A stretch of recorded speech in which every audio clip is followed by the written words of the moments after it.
En cette matinale, comme vous le voyez, on va essayer de réchauffer l'atmosphère. Je vous ai mis en arrière-plan mon réfrigérateur pour que vous puissiez voir à quel point nous allons réchauffer cette ambiance.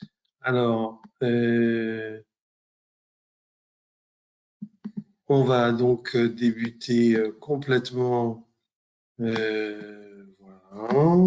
je mets bien.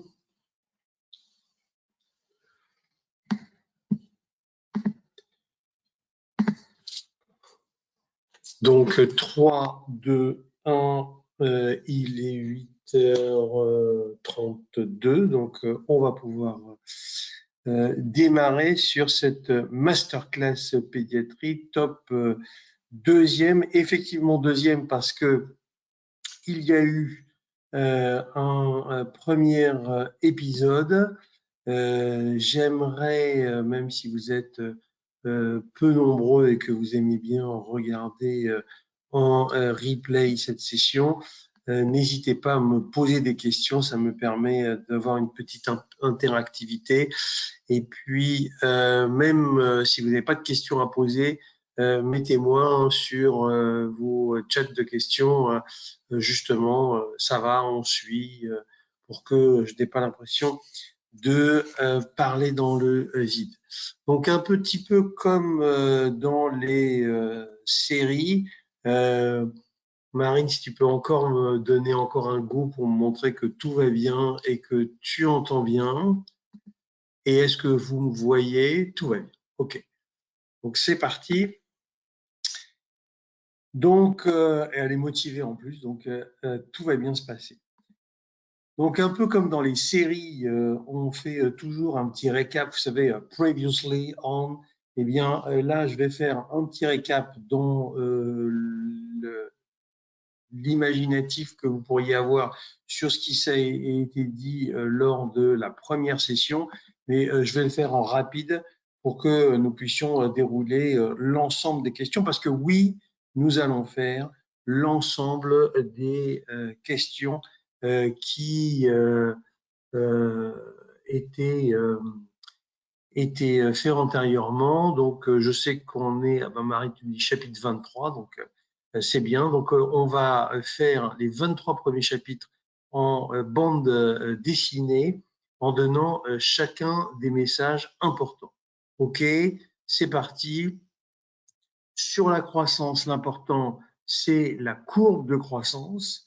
La courbe de croissance qui, si elle est pathologique avec un infléchissement, voire une cassure, c'est-à-dire qu'il n'y a absolument aucune prise de poids, de taille ou de PC. Infléchissement, c'est qu'il y a un changement de couloir au niveau des soit déviations standards, soit au niveau des percentiles. Ce sont les repères que nous pouvons avoir vis-à-vis d'une population générale. Eh bien, l'idée importante est toujours de savoir que dans ces infléchissements ou ces cassures, si c'est le poids qui est infléchi avant, on va s'orienter plutôt vers une pathologie digestive. Si c'est la taille, plutôt vers une pathologie endocrinologique. Et si il y a un retard qui est constant depuis la naissance ou la petite enfance, on est plutôt sur quelque chose qui a un déterminisme soit génétique, soit osseux, avec des maladies osseuses constitutionnelles. J'avais bien expliqué que on ne parlait pas de Mickey en dessous de 6 ans et que la maladie cœliaque, évidemment, ne pouvait être évoquée qu'à partir du moment où on prenait du gluten, la mucoviscidose étant dépistage néonatal systématique, mais peut être diagnostiquée ultérieurement. Ici, une problématique au niveau de la taille de croissance. Je rappelle les pathologies qui peuvent donner un retard statural, qui sont le déficit en hormones de croissance, le Cushing ou l'hypothyroïdie, et avant tout quand il y a une cassure aussi importante dans le déficit en hormones de croissance, c'était avant tout le craniopharyngiome, qui donne un déficit en hormones de croissance et qui doit être diagnostiqué le plus rapidement possible. L'hypothyroïdie suite à une thyroïdite d'Hashimoto étant souvent l'apanage plutôt de la jeune fille vers 5-6 ans. Donc, on est dans une situation où il faut faire un bilan. Quand on est dans une maladie osseuse constitutionnelle ou génétique, c'est avant tout la triade de Turner. Si on est dans une situation où on est avec une fille, et j'avais donné quelques repères sur la croissance globale que doivent avoir les enfants dans les premières années de vie. Donc, on rappelle pathologie digestive d'un côté, endocrinopathie de l'autre. En ce qui concerne le chapitre puberté, j'avais bien expliqué que la puberté est un acte normal et qu'il y a des ranges au niveau des âges qui peuvent nous montrer si on est dans le cadre d'une puberté pathologique avec une puberté soit précoce, soit un retard pubertaire. J'avais bien expliqué l'importance de connaître ces définitions parce qu'elles sont timées, donc elles peuvent faire l'objet de CROC ou de QRM à l'EDN, et que cliniquement, on était très attaché au stade de Tanner qui a fait l'objet d'une question déjà dans les années précédentes, avec donc l'augmentation du volume testiculaire qui est le premier signe de puberté chez le garçon, et le développement de l'aréole mammaire qui est le début de puberté chez la fille. Quand on a une avance pubertaire, il faut surtout faire le distinguo entre ce qui est une avance pubertaire physiologique ou isolée, et dans ces cas-là, on est dans le cadre des prématures pubarches, télarches, ménarches, et une véritable puberté précoce. Comment on fait le distinguo?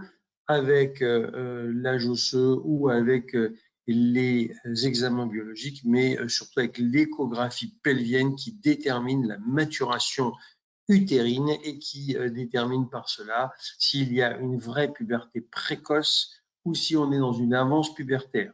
Si on est dans une avance pubertaire simple, on surveille. Si on est dans une puberté précoce, on doit savoir si elle est d'origine centrale ou périphérique pour agencer la démarche étiologique et la prise en soin, en sachant que le gros sujet de la puberté précoce, c'est de la freiner pour qu'il n'y ait pas le pic pubertaire qui puisse se faire et que l'enfant tout à coup grandisse de manière un petit peu importante quand il est petit et n'a plus la possibilité de grandir plus tard. Autrement dit, ça fait des petites tailles. Si on ne freine pas la puberté, des pubertés précoces, c'est l'objectif de la démarche, outre de retrouver l'étiologie. Donc, j'avais expliqué que ça, c'était la puberté précoce, le retard pubertaire qui est une absence de développement des signes pubertaires, là aussi, doit faire l'objet d'une démarche étiologique qui est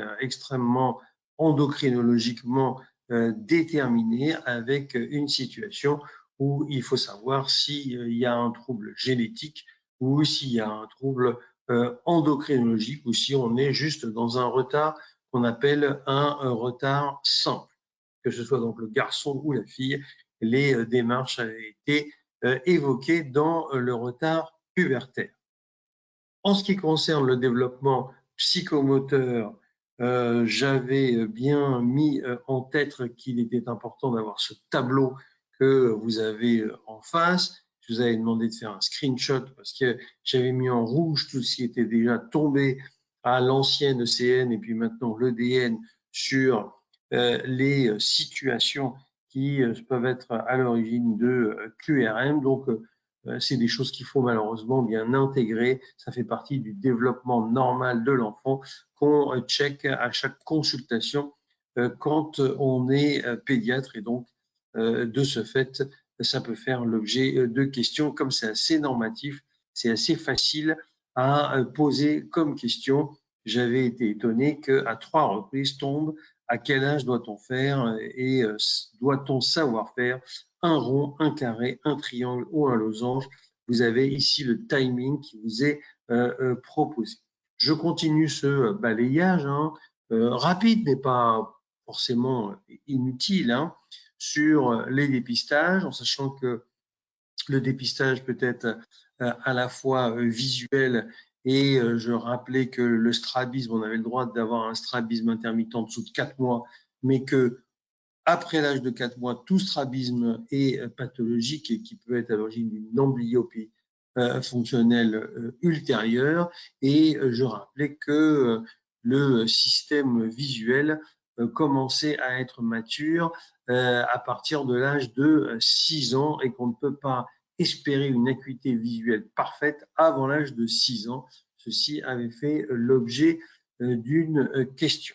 Et quand on est dans une difficulté à voir, eh bien, il faut toujours être à regarder si c'est un trouble de la réfraction ou un strabisme qui est responsable de cette amblyopie, avec donc des messages clairs qui avaient été proposés par la Société française de pédiatrie sur quand demander un examen ophtalmo très particulier avec une prise en charge précoce.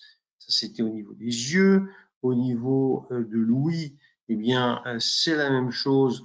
Je vous rappelle la phrase qui est qui ne parle pas n'entend pas. Donc, un retard de langage exige un dépistage auditif extrêmement précis, qui a plusieurs causes à ce problème d'insuffisance auditive, mais que le dépistage doit être systématique dès le nouveau-né, avec un check un peu global de ces potentiels évoqués auditifs automatisés, à ne pas confondre avec les potentiels évoqués qui sont faits sous anesthésie, qui sont précis.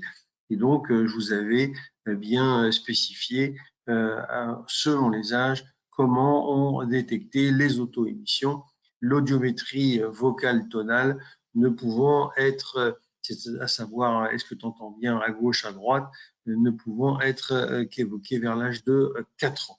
J'avais bien rappelé qu'il y avait des facteurs de risque de ces troubles auditifs qui avaient été évoqués par la Société française de pédiatrie. Donc, on avait ces dépistages de troubles auditifs.